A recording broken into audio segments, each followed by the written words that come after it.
Yeah, as I look back, it was a,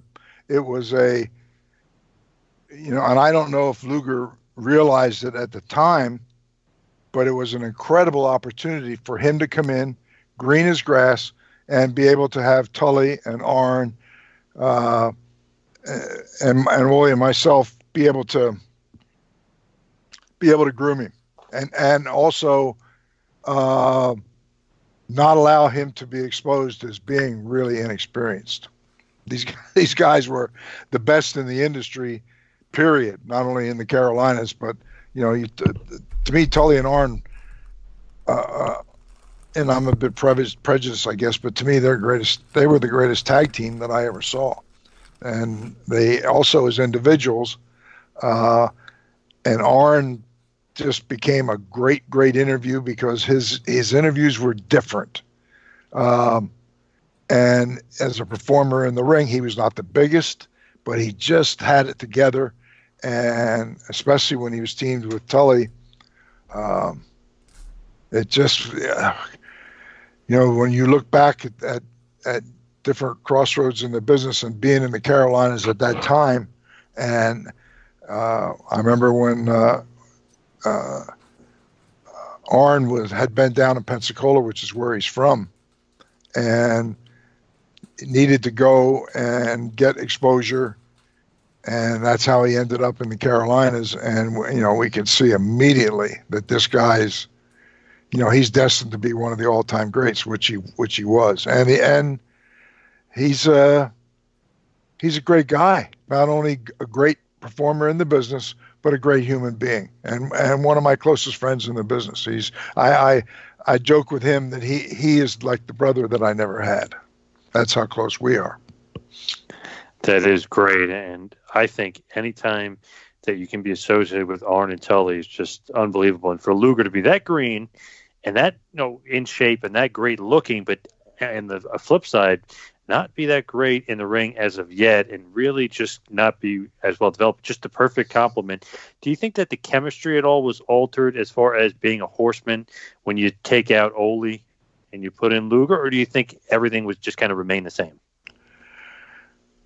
Well, you have something, and promoters tend to take something that's successful, like the Horsemen, and take that original group, and they would ride it like riding a horse until the horse falls and can't get up. They would, they'd get him up and he'd run one more time, and then finally he just can't get up anymore. And that's kind of how it was. The Horseman thing was so hot and so successful, and we had such great success that, and then it's like with that original group. I think it's healthy for the group to have a change, and having Ole move out with Luger coming available, it really was when Eddie Graham called Jimmy, and Jimmy talked to me and said, this guy's got a hell of a body. He's green, and you guys haven't been in a situation where you had one of your group. You guys are all established. You're all top names in the business, and so now. Here's a guy that to get the maximum out of him, because he's certainly got the look and everything. You guys are the best in the business and are going to be able to camouflage his lack of experience and be able to protect him from exposing himself. I love that. You camouflage, you protect him. Do you think adding him to the group and taking it, do you think that it hurt the momentum at all? Because the Horsemen were so over and they're so huge. Do you think it hurt the momentum at all? I don't actually. I actually think I don't think so almost, and I almost think, which is crazy to say, he almost enhanced them for a little bit. Yeah, and sometimes a change like that. I mean, we were over so big and had such a great run. And the question, well, if you hadn't done the thing with Luger and the original group just stayed together, well, what would you guys, if you've been at the top of the pecking order, for another year, 2 years, 3 years, who knows? I mean, we just had a chemistry with us, and we generally enjoyed each other's company. And because a lot of times when you have like four guys like that, and I was the fifth guy, but sometimes on an interview, and it might be Tully, it might be Arn, it might be me, that would, and a lot of times we wouldn't discuss ahead of time a plan, because we all knew who at that particular, it was always Dusty and somebody, whether it was Dusty and Valiant and Dusty and the Road Warriors were our main competition across from the ring. So we always had to keep that interest there, not let that go. So with interviews, nobody had to come say to us, well, no, you guys need to talk about that. No, I'm not saying that we would have been insulted if they tried to do that, but they just knew enough not to. They didn't see where we had gone out there and all of a sudden, geez, boy, that interview, could have been better. We just were so good as competitors in the ring, bell to bell, and interview wise as a group. There were some times where we all could say something, which really wasn't all that often, or without talking about it ahead of time. Just, I might have something with the scenario where I'd say, hey, let me start this. And sometimes I'd start and get on a roll and end up taking a whole interview.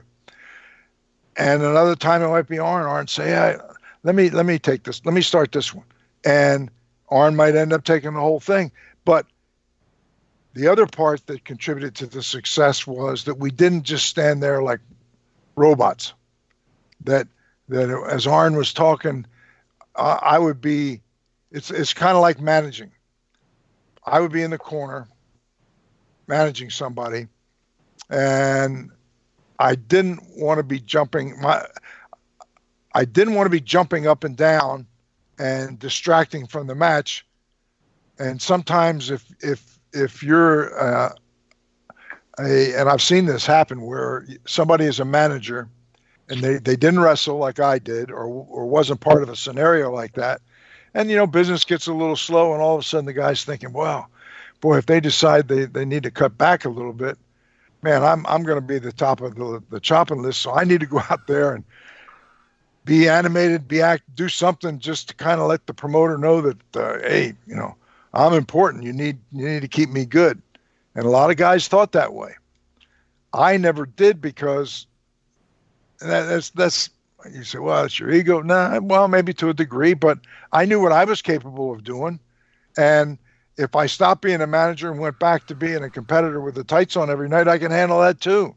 It just gave me an added dimension to being the manager, to when I did put on the tights and wrestle. And I learned from Bobby Heenan, the greatest manager of all. And he told me one time,